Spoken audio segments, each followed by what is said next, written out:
How much of this stuff was speeded up, at least, by people like György Soros, people, sort of left-wing ideologues who believe in open borders and helping out, encouraging more refugees to come? Huge amount.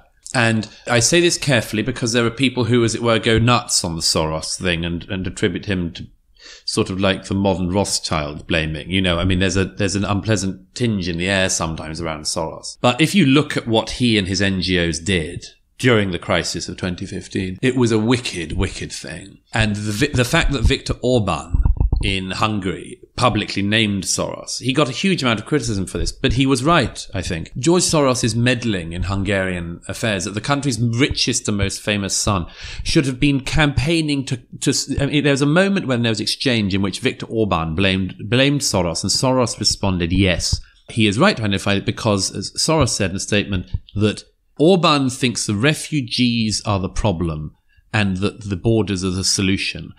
We think differently. We think that the refugees are the solution and the borders are the problem.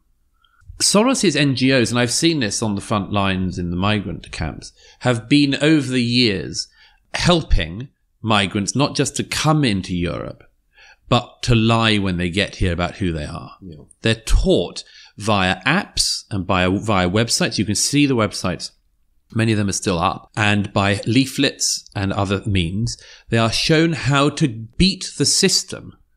Not that the system in Europe works very well at all. I mean, the whole system, as I show in the book, was defunct and broken by the time that the 2015 movement happened.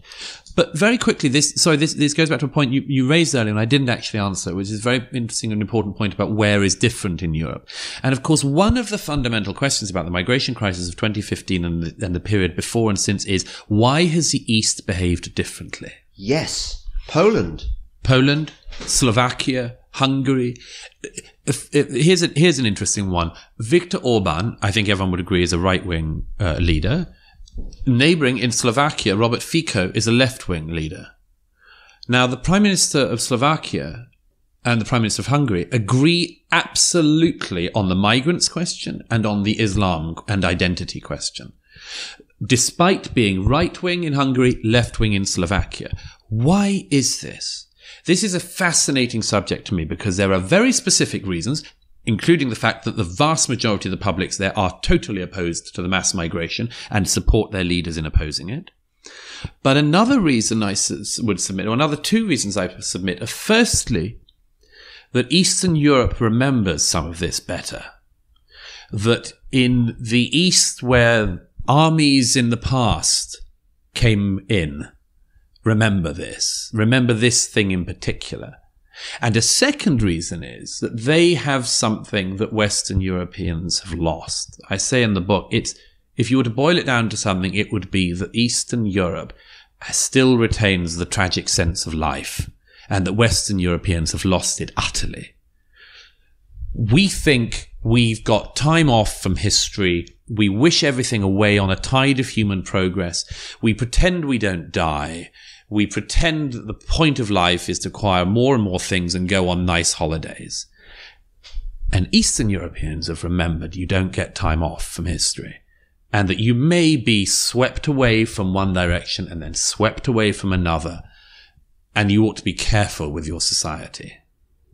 Freedom isn't free, as the Americans would put it. You're listening to Delingpole, the podcast with me, James Delingpole, and my very special guest, Douglas Murray, author of many excellent books, the latest being The Strange Death of Europe.